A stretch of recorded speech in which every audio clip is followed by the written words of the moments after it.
예, 그 대학 구조개혁의 목적인 대학 기본 역량 진단 그 부분에 대해서 저희 대기업에서 지난 12월 4일 날 이렇게 건의를 했던 내용을 한번 다시 설명을 드려보면 네.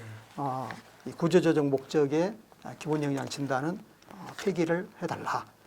그리고 이 대학 혁신 지원 사업비 그 부분을 이제 일반 지원으로 해달라. 그럼 이제 혁신 지원 사업비를 배분하는 그 기준을 어떻게 할 거냐. 아까 말씀드렸던 것처럼 이제 문제대학, 소비자 보호 차원에서 폐교의 우려가 높은 대학, 이 대학을 제외한, 그래서 이런 대학을 우리가 재정지원 대학이라고 하고 있고, 당연히 교육부에서도 이제 3주기 진단에서 재정지원 대안대학은 선정을 하겠다라고 했어요. 네. 그 대학을 제외하고는 원칙적으로 모든 대학의 혁신지원 사업비를 배분해 달라. 다만 이제 혁신지원 사업비를 이제 일반 지원으로 배분할 때 순수 종교인 양성대학이 있습니다. 네. 이제 100% 종교인만 양성하는 거죠. 근데 거기에 이제 일반 지원을 하게 되면 이 특정 종교에 물론 이제 종파를 따지진 않기 때문에 상관없습니다만은 이제 종교 지도자 양성에 국가가 재정 지원하는 모양이 되기 때문에 이제 해당 대학들에 대한 의견도 들어봤어요. 그러니까 이제 순수 100% 종교인 양성 대학의 경우에는 이제 국가 장학금 을 제외하고는 일반 지원은 자기들은 받지 않아도 된다. 이렇게 얘기를 하고 있습니다. 네. 그래서 이제 100% 종교인 양성대학은 재정 미지원이죠. 미지원을 하고 또 정부가 그래도 뭔가 정부로서 역할을 해야 되겠다. 그런다면 저희들이 몇 가지 정책 지표만 가지고 평가를 해서 그 평가의 결과에 따라서 이제 감액 지원하는 식으로 하면 좋겠다. 이렇게 제안을 했어요. 네. 그 내용이 뭐냐면 우리 이제 문재인 정부는 사학에 이 공공성을 가지고 또 투명성을 가지고 운영되기를 굉장히 바라고 있지 않습니까? 네. 그래서 이 사립대학에 대한 평가를 할 때 구성원과 어떤 소통을 얼마나 잘하느냐, 또 이사회를 얼마나 투명하게 운영하느냐, 또 학교 범위로서 그 기본적인 책무 수행을 얼마나 잘하고 있느냐, 이제 몇 가지 이 지표만 가지고 그걸 가지고 평가를 해서 미진한 대학에 대해서는 감액 지원을 하자. 이제 그렇게 되면 정책 효과가 훨씬 잘 드러나게 될 것입니다. 네. 사실상 그 기본 역량 진단이 내용적으로 보면 우리 대학교육협의회에서 시행하고 있는 그 대학 기관 인증 평가하고 유사하거든요. 네. 충분히 됩니다. 네. 뭐 굳이 정부가 그 부분은 나서지 말고 대기업의 기관 평가 인증에 좀 맡기고 이제 방금 말씀드린 대로 진단을 단순화해달라. 이런 건의를 저희들이 이제 했거든요. 네. 그래서 이제 이렇게 했을 때 결국은 이제 남는 게 혁신 지원 사업비의 이제 배분 방식, 네. 또 혁신 지원 사업비를 이제 일반 지원으로 하는 것, 이제 이 문제가 남고 또 충분히 이제 그렇게 할 수 있다고 생각을 합니다. 네. 뭐 그분에 대해서 혹시 우리 부장님께서 또 하시고 싶은 말씀이 있으실 것 같습니다. 네, 그 대학 혁신 지원 사업은 본래 취지, 그러니까 도입 취지, 도입 배경, 이 원점으로 다시 돌아가서 생각하는 게 중요하다고 보는데요. 문재인 정부가 이제 대학 혁신 지원 사업을 도입할 때는 일반 재정 지원 사업을 해서 대학들의 자율적인 경쟁력 강화를 지원하겠다. 네. 이게 목표였고 대학들도 그래서 기대감이 많이 컸습니다. 근데 이제 성과라고 하는 게 들어오면서부터 이제 여기서 점점점 대학들이 연차 평가를 이제 준비를 해야 되고 처음에 이제 좀 자유롭게 쓸 수 있으리라 생각했던 기대는 네. 좀 달리 어떻게 보면 목적성보다 더 목적성으로 변해가고 네. 있고 제가 이제 현장에서 지켜보면서 그게 늘 아까웠는데 아마도 이제 기획재정부는 이게 세금이 투입되는 사업이기 때문에 그런 성과를 좀 강조하고 그래서 재정지원 사업을 그냥 이렇게 주기는 어렵다라는 그런 기조인 것 같습니다. 네. 그러다 보니까 문제는 이 교육이라는 것은 어떻게 보면 기다림의 미학인데 지금 어떤 사업에 그냥 바로 투입해서 단기간에 성과를 보일 수 있는 바로 아웃풋이 나오는 그런 구조가 아닌데도 불구하고 이런 것들이 성과가 강조되면은 결국 대학들은 단기 프로그램, 단기 성과 위주로 갈 수밖에 없지 않습니까? 네네. 그래서 정말 학생들, 지금의 학생들뿐만 아니라 3년, 5년, 10년 뒤 학생들도 혜택을 받을 수 있도록 그렇죠. 교육 환경을 네네. 개선을 하고 그다음에 교육 여건에 투자를 해야 되는 그걸 못 하고 네네. 장학금 늘리고 프로그램 막 이제 많이 늘리고 해외 많이 참여시키고 이런 걸로 평가를 받다 보니까 실질적인 체제 개선은 이루어지지 어려운 구조다. 그러다 보니까 또 사업이 이렇게 중단되면은 바로 원점으로 돌아가는 이런 안타까움을 늘 보고 있어서 네네. 이 대학 혁신 지원 사업만큼은 정말 처음에 문재인 정부가 공약하고 약속했던 그 설립 취지대로 해서 대학이 자율적으로 경쟁력을 강화하는 방향으로 설계가 되고 집회가 돼야 한다고 그렇게 생각하고 있습니다. 예, 예.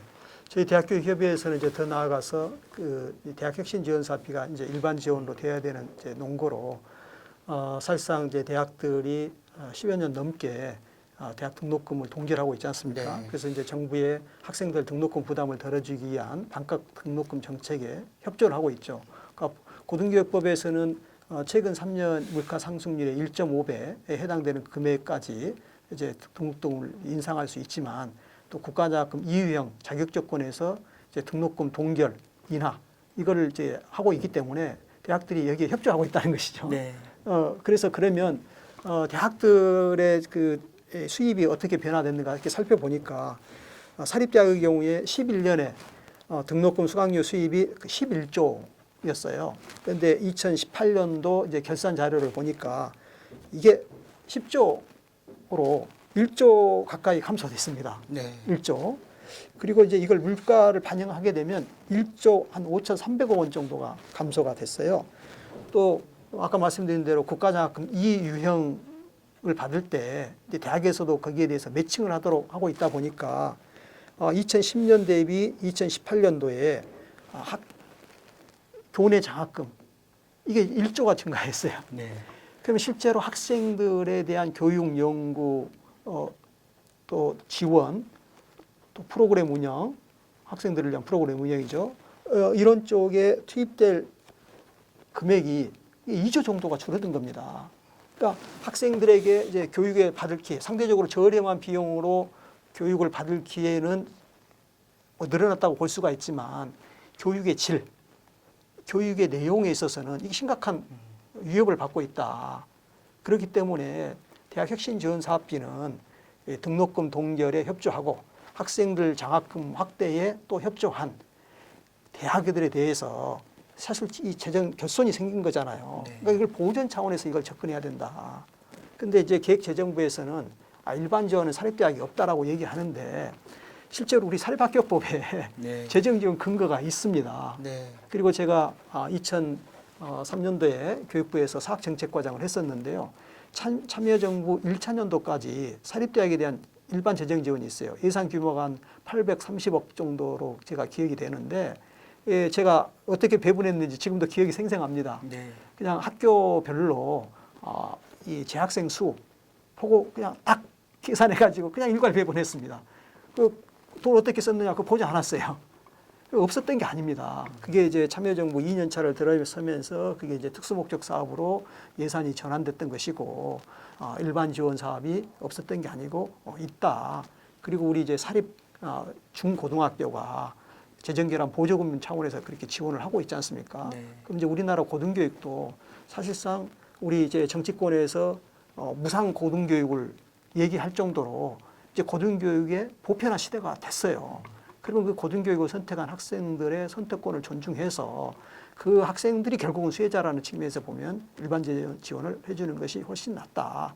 일반 재정 지원을 해줬을 때 우리 정성민 부장님께서 방금 말씀하신 것처럼 그 수혜자가 폭넓게 이루어진다는 것이죠. 근데 지금은 이제 프로그램 위주로 하다 보니까 그 프로그램에 참여할 수 있는 학생들만 혜택을 보는 문제가 생기고 있지 않습니까? 이런 점에서 혁신지원 사업비는 그 일반 지원으로 완전 일반 지원으로 전환이 돼야 된다. 네.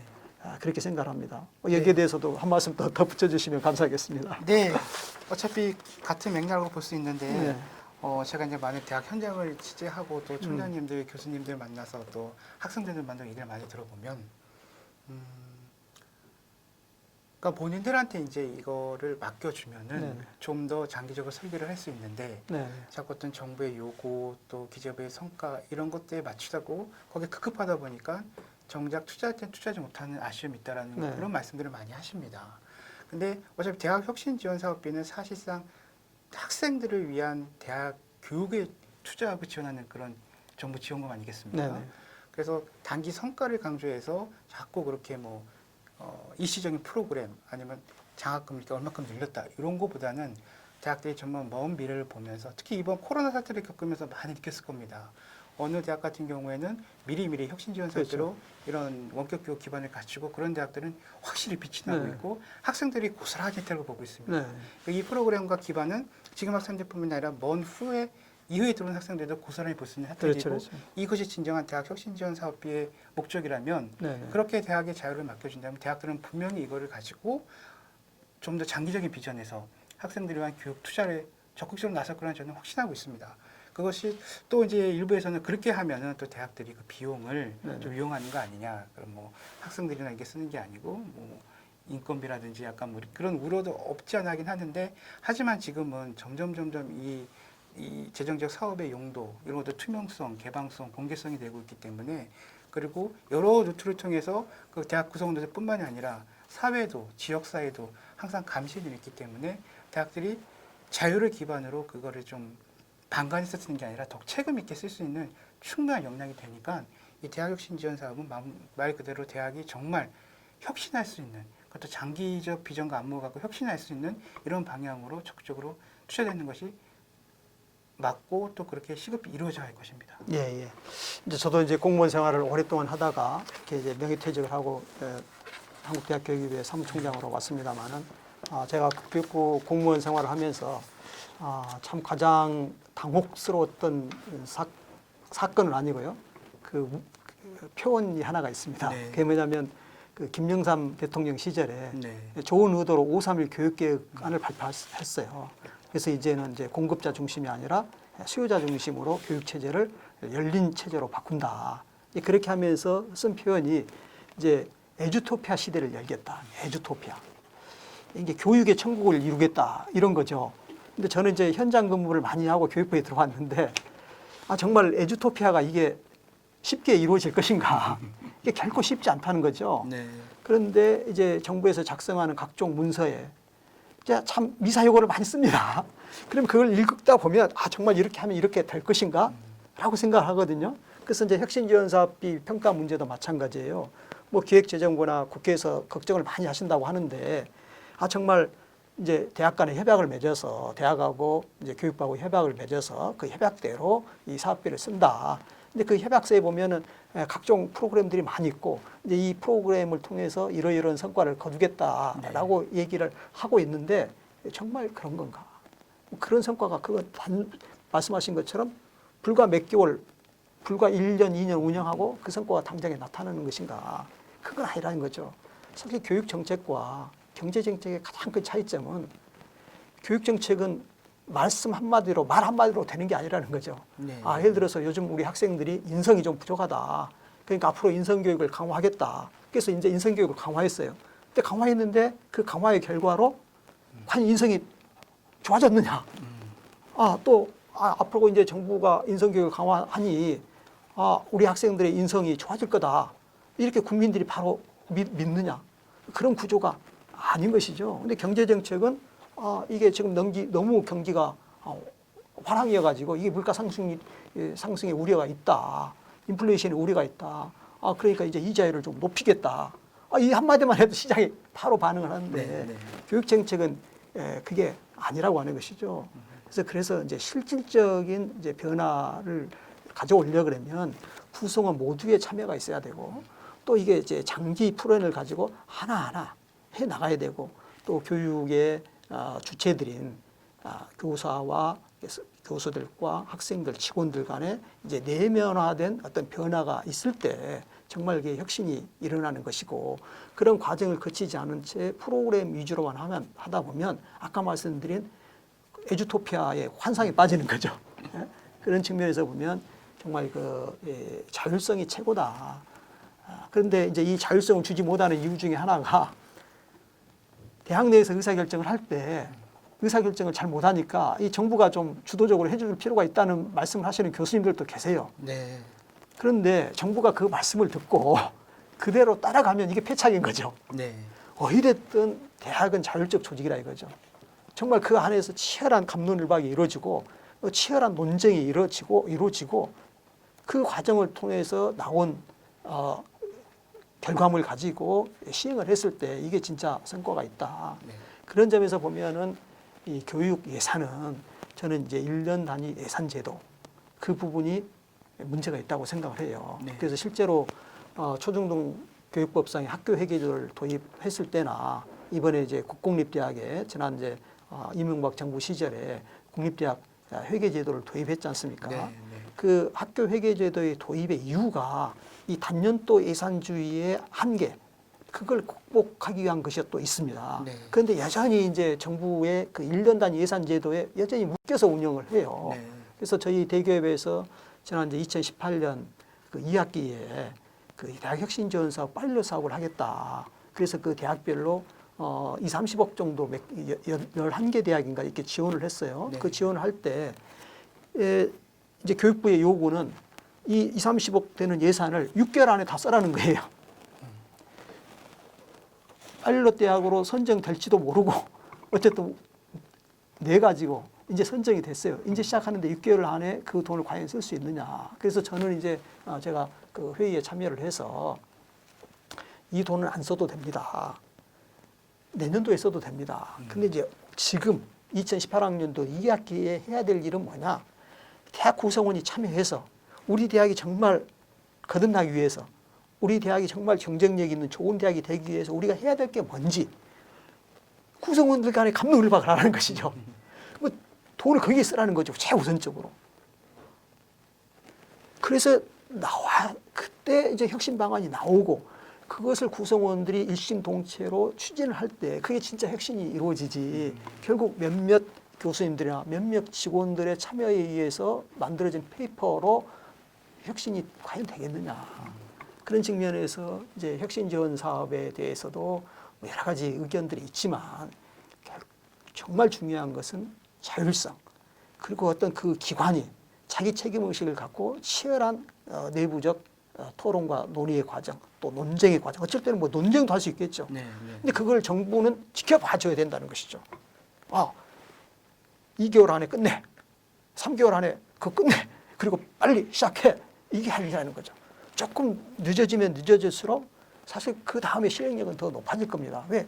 구성원들 간의 이해도는 더 높아지고 구성원 간의 참여 의지, 또 거기에 대한 지지, 이건 더 높아질 것이기 때문에 저는 이제 그렇게 해야 된다 이렇게 이제 생각하는데 이 부분에 대해서는 또 네. 어떻게 생각하십니까?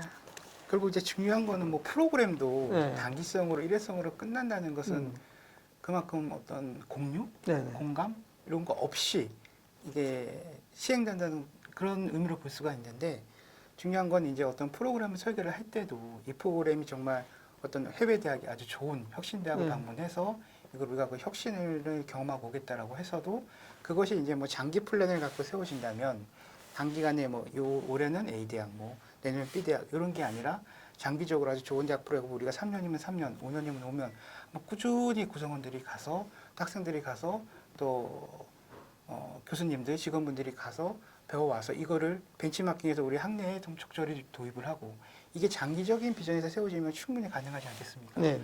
근데 단기 성과를 강조하다 보면 자꾸 단기 프로그램으로 가니까 그렇습니다. 이게 단절이 되는 건데, 그러니까 그 아까도 말씀드렸듯이 교육은 교육 정책은 기다림의 미학이라는 네, 말이 있거든요. 그래요. 네. 네, 저는 이게 정말 네, 중요한 네, 것 같습니다. 네, 네. 그래서 어떤 재정 지원 사업도 그런 인내심을 갖고 투자를 해서 정말 혁신이, 대학의 혁신이 장기 비전 안에서 자연스럽게, 즉 토양을 잘 다지고 나서 씨를 뿌리고 또 물과 비료를 잘 줘야 좋은 열매가 나오듯이 네, 네. 이 과정, 인내와 기다림이 필요하다고 네, 저는 네. 기재부, 특히 기재부한테 좀 강조하고 싶습니다. 예, 기다림의 미학 말씀하시니까 정말 그 좋은 그 말씀을 해주신 것 같고요.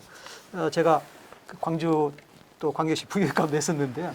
그때도 제가 저희 교육감님께 이제 건의의 말씀을 드린 게 있어요. 이 12년의 약속 또는 15년의 약속 이런 걸 한번 해봅시다. 이제 이런 말씀을 드린 적이 있는데 그게 뭐냐면 똑같은 말씀입니다. 우리가 이제 이 교육감님들께서 이제 유치원 교육부터 고등학교 교육까지 담당하시잖아요. 그래서 지금 이제 유아교육도 사실상 이제 무상 교육으로 네, 해서 뭐 네, 대부분의 유아들이 교육을 받고 있는데 네. 이제 유아교육 3년, 그리고 초등학교 6년, 중학교 3년, 고등학교 3년. 이게 이제 15년이라는 말이죠. 그런데 이제 학교 현장에서 학생들을, 유아들을 교육을 할 때 이제 당장의 변화를 기대한다는 거죠. 네, 그러니까 마음이 급해가지고 학생들한테 꾸지람도 하게 되고 또 원성도 어쩔 때는 좀 높이게 되고 그러면 학생들은 오히려 패배감에 빠지고. 네. 근데 이게 15년이라는 긴 세월이 우리한테 있다. 그렇게 생각하면 하나하나 밟아가면 된다는 것이죠. 그래서 역시 우리 대학 교육 4년도 이게 저는 짧은 기간이 아니라고 생각이 돼요. 네, 네. 그러면 이 우리 학생들이 이제 4년의 긴 호흡을 하면서 우리가 이제 입학 때는 이 단계였지만 졸업할 때는 저 높은 수준으로 갈 수 있도록 그러면 그 프로그램이 4년의 긴 호흡을 해야 되는 것이죠. 이 대학 교육에서 또 한 가지 중요한 것은 지금 이제 고등학교 졸업하고 무조건 대학을 가는 세대가 아니더라 할지라도 네네. 나중에 결국 후진학으로 오는 경우도 있고 네네. 교육이라는 큰 주기에서 봤을 때 대학은 종착점이라고 볼 수 있는데 아무리 초중고에서 새롭고 미래지향적이고 혁신적인 교육을 받았다고 할지라도 대학에서 그 종착점을 찍지 못한다면은 거의 초중고 9년 네네. 이 시기는 무의미할 수 있다라고 생각이 되기 때문에 네네. 그렇다면 대학이 이제 새롭고 미래지향적이고 혁신적인 교육의 종착점이 되려면 그 프로그램을 그렇게 설계를 해야 된다. 네네. 그 설계의 핵심은 이 우리가 이제 이렇게 새로운 교육을 받은 세대를 받아서 이 아이들이 4년 뒤에 나갈 때 또 새로운 세상에 적응할 수 있는 그런 역량과 내공을 키워주는 거 아니겠습니까? 네네네. 그렇다면 대학들은 이런 대학 혁신 지원비 사업 같은 것도 이런 3년, 4년을 그리면서 네네. 준비할 수 있도록 정책적 배려가 된다면 지금 그냥 공부하는 학생도 학생이지만 앞으로 들어올 학생들이 1년부터 4년까지 정말 대학에 좋은 교육을 받아서 좋은 인재가 돼서 사회로 나갈 수 있다는 그 비전을 네네. 충분히 그릴 수 있을 것입니다. 그래서 어떤 A라는 프로그램을 진행한다고 하더라도 이것이 1학년 때는 어떻게 진행되고 2학년 때는 어떻게 3학년, 4학년 이렇게 스텝 바이 스텝으로 갈 수도 있고 이렇게 단계적으로 설계도 할 수 있고 그러니 단계적으로 성과에 급급하지 않도록 대학들이 좀 먼 비전에서 좋은 인재를 양성할 수 있도록 대학 혁신 지원 사업 이 설계도 단년도가 아니라 단연도로 이렇게 좀 넓게 장기적으로 봤으면 좋겠습니다. 그러니까 그런 점에서 이제 연차평가가 문제가 많은 것이죠. 네. 더군다나 이제 연차평가 해가지고 하위 몇 % 대학에 그 지원 예산을 삭감을 해서 그걸 이제 상위 대학에 준다고 하는데 지금 이제 말씀 나누면서 저희가 앞부분에 있어서 이제 놓쳤던 부분이 이제 바로 이것인 것 같습니다. 이제 그 새로운 인재 또 미래의 교육의 모습은 무엇일까 이렇게 했을 때 중요한 게 협력과 공유지 않습니까? 상호 협력. 그러니까 진짜 경쟁력은 협력에서 나온다. 저는 이렇게 생각을 하거든요. 어떤 사안이 발생했을 때 한 사람에 의해서 그 문제가 해결되는 일은 아마 극히 드물 겁니다. 네. 결국 협력에 의해서 어떤 일들이 이루어지게 되고 우리가 코로나19를 대응을 잘했다 해가지고 세계 각국으로부터 우리가 칭찬을 받고 있지 않습니까? 그런데 그 코로나19를 어느 몇 사람만 대응을 잘한 게 아니잖아요. 온 국민이 한마음 한뜻으로 서로 협력하고 서로 도운 것입니다. 또 헌신하고 특히 헌신하는 분들에 대해서 또 자원봉사로 돕고 또 자원봉사로 돕는 분들에 대해서 이 기부를 통해서 돕고 온 국민이 혼연일체가 돼서 함께 했다고 하는 것이죠. 그런데 지금 내년도에 시행될 대학 기본역량 진단의 문제점은 이 대학 간의 협력을 원천 봉쇄하고 있죠. 네. 그다음에 대학 간 가지고 있는 자원의 공유를 원칙적으로 인정을 하지 않고 있어요. 그런데 이제 앞으로의 교육 또 앞으로의 시대는 협력과 공유의 시대라는 거죠. 그런 측면에서 보면 대학 기본 역량 진단 자체가 이게 원천 폐지되어야 되는 이유가 이제 여기에 저는 또 있다고 보고요. 또 이제 혁신 지원 사업비가 일반 지원으로 전환돼야 되는 이유 자체도 이제 이 프로그램을 운영할 때도 우리 대학 학생들만 대상으로 굳이 프로그램을 운영해야 되는 거냐 이거죠. 그 지역 대학들이 서로 협력을 해가지고 어떤 프로그램을 운영할 수도 있단 말이죠. 네. 근데 이게 이제 평가에서 제대로 반영될 수가 없는 구조예요. 그래서 우리가 앞으로 이제 미래 사회를 살아갈 우리의 아이들은 또 우리 성인들도 마찬가지입니다. 성인들도 서로 도울 줄 알아야 되는 거죠. 그럼 이게 서로 돕는 것은 훈련되지 않으면 이게 어렵습니다. 예를 들어서 낯선 사람 만나가지고 우리 이거 함께 해봅시다. 이거 전혀 경험이 없는 분들은 힘들죠. 그러나 이걸 이제 학창 시절부터 낯선 사람들과 또 다른 사람들과 다른 학교 학생들과 어떤 프로그램을 같이 해보고 어떤 프로젝트를 함께 해보고 이게 굉장히 중요하다. 그래서 이제는 이 협력과 공유의 시대, 또 차별이 없는 시대를 우리가 지향하지 않습니까? 차별이 없는 시대. 그래서 흔히 얘기하는 이제 상위권 대학과 좀 그러지 못한 대학 학생들이 함께 프로그램을 참여해보고 그러면서 우리 안에 은근히 이제 내재되어 있는 어떤 편견 이런 것들을 깰 수 있는 그런 계기가 되고 그래서 이런 이 재정 지원을 일반 지원으로 전환을 하게 되면 정말 다양하게 폭넓게 더 높은 또 목표를 향해서 더 넓은 미래를 바라보면서 이게 할 수가 있는데 네. 그냥 그 대학 안에 딱 가둬놓고 있다 이거죠. 이런 측면에서 대학 구조개 목적의 기본 역량 진단은 정말 전면 재검토가 필요하고 혁신 지원 사업비도 완전 일반 지원으로 전환을 해서 현장의 자율성을 최대한 존중해줘야 된다. 그때 진짜 효과가 나온다. 이렇게 이제 생각을 합니다. 예, 제가 어느 총장님을 만나서 조금 하소연? 아니 네. 하소연에 들은 적이 있는데 사실 이제는 뭐 일반대, 전문대, 네. 사립대, 국립대 그렇죠. 뭐 그런 설립 유형, 주체 그걸 떠나서 공동의 문제를 같이 그렇죠, 그렇죠. 고민할 때다. 네. 학력 인구 감소, 재정난, 미래 교육 준비, 뭐 4차 산업혁명 여러 가지를 그렇다면 우리 대학들이 점점 공생을 하고 협력을 해야 되는데 대학 기본 역량 진단 기본적으로 상대평가에서 네, 하위권 대학들을 속아내는 구조고 그리고 이 대학 혁신 지원 사업도 연차 평가를 통해서 결국 약간 제로섬 게임처럼 잘한 대학을 조금 더 주고 그렇지 못한 대학 깎는 그런 구조로 가다 보니까 어느 순간부터 총장들이 고민을 공유하지 않고 네, 감추기 시작을 그러니까 하더라고요. 같이 만나서 좀 허심탄회 얘기하고 싶은데 우리도 이제 친구가 돼야 되는데 네, 점점 네, 네. 점점 이 라이벌이 되고 좀 적이라는 표현이 적절지 모르겠지만 아마 그렇게 느끼시는 총장들 계실 네네, 겁니다. 그렇습니다. 그래서 너무 안타깝다. 네네. 과연 이것이 국가 경쟁력에 도움이 되겠느냐 그런 말씀을 하실 때 제가 참 공감하고 절실히 느꼈습니다. 예, 예.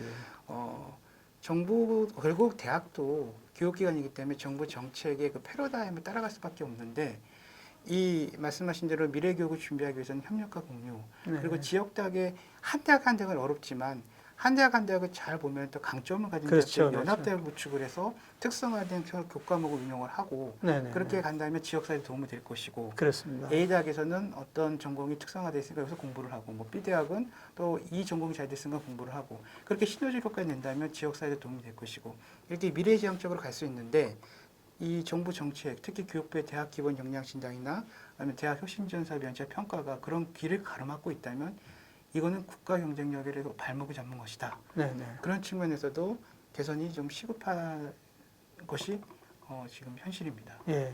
저희가 이제 뭐 상당히 장시간 이렇게 대화를 나누고 있는데요. 그래도 상당히 좀 기대가 되는 것은 네. 교육부의 해당 업무를 담당하는 그 공무원들께서 상당히 그 전향적 자세를 보이고 계시더라고요. 지난해하고는 달리 올해 특히 이제 코로나 이것을 맞고 나서 그런 이제 의지를 보이고 있어서 상당히 이제 기대가 되는데 정말 그것이 이제 말씀으로만 끝나지 않고 실천이 됐으면 좋겠다. 그래서 정말 대학을 살리고 학생들을 살리고 국가와 지역을 살리는 쪽에서 기본 역량 진단 자체가 재편이 되고 혁신 지원 사업도 대학 혁신 지원 사업도 일반 지원으로 전환됐으면 좋겠습니다. 뭐 이렇게 했을 때 우리 한국 대학교육협의회나 우리 한국 대학신문도 우리 회원들과 독자들로부터 여러분들이 수고한 것이 그래도 좀 빛을 발했다. 이렇게 해서 모처럼 좀 칭찬을 받을 수 있지 않을까. 이렇게 생각이 듭니다. 네. 저도 이제 마지막으로 한 말씀 드리면 저희 이제 한국대학신문의 모토는 대학 경쟁력이 국가 경쟁력입니다이고 앞으로는 이제 과거 현재를 대학과 함께 했듯이 앞으로 대학의 미래를 열어가는데도 저희가 중추적인 역할을 또 동반자로서 이렇게 할 예정입니다. 그 기저에는 정말 대학이 잘 돼야 국가가 잘 된다고 하는 확신이 있기 때문입니다. 저도 이렇게 교육부 이제 공무원분들을 만나보면 누구라도 교육부 공무원분들도 대학에 대한 어려움, 또 대학 교육의 중요성을 잘 알고 계십니다. 다만 이제 교육부가 교육 정책을 온전히 수립하고 추진하기 위해서는 또 다른 부처, 기재부라든지 국회의 도움이 필요한데 기재부나 국회도 교육부가 그렇게 대학 정책을 온전히 펼쳐나갈 수 있도록 또 감시자 그런 역할보다는 지원자 역할, 후원자 역할을 해주시면 좋겠고 그리고 또 국민 여러분들께서도 대학에 대한 좀 부정적인 여론이 많지만 사실 우리나라 대학들은 정말 좋은 인재를 양성할 수 있는 그런 역량도 있고 책임감도 강하고 사명감도 강합니다. 그런 대학들 좀 믿어주시고 응원해 주시면은 정말 국민 여러분들의 자녀가 대학에서 좋은 교육을 받고 좋은 인재가 돼서 향후 미래를 이끌어가는 핵심적인 역할을 할 것입니다. 물론 거기서는 대학 스스로도 이제 부정되고 잘못된 것을 개선해 나가는 노력도 계속 필요할 것이고 또 그렇게 하리라 믿고 있습니다. 예, 뭐 좋은 말씀 감사합니다. 예, 저희들이 1시간 가까이 이렇게 토론을 자유롭게 좀 했습니다. 여기에 대해서 의견을 달리하신 분들도 계실 것입니다. 그 다른 의견이 있으시면 저희들한테 또 말씀해 주시면 저희들이 그 의견을 듣고 또 저희들이 더 바람직한 방향으로 정부 정책에 대해서 어떤 개선 건의를 해 나가도록 하겠습니다. 시청해 주셔서 대단히 감사합니다. 고맙습니다. 감사합니다.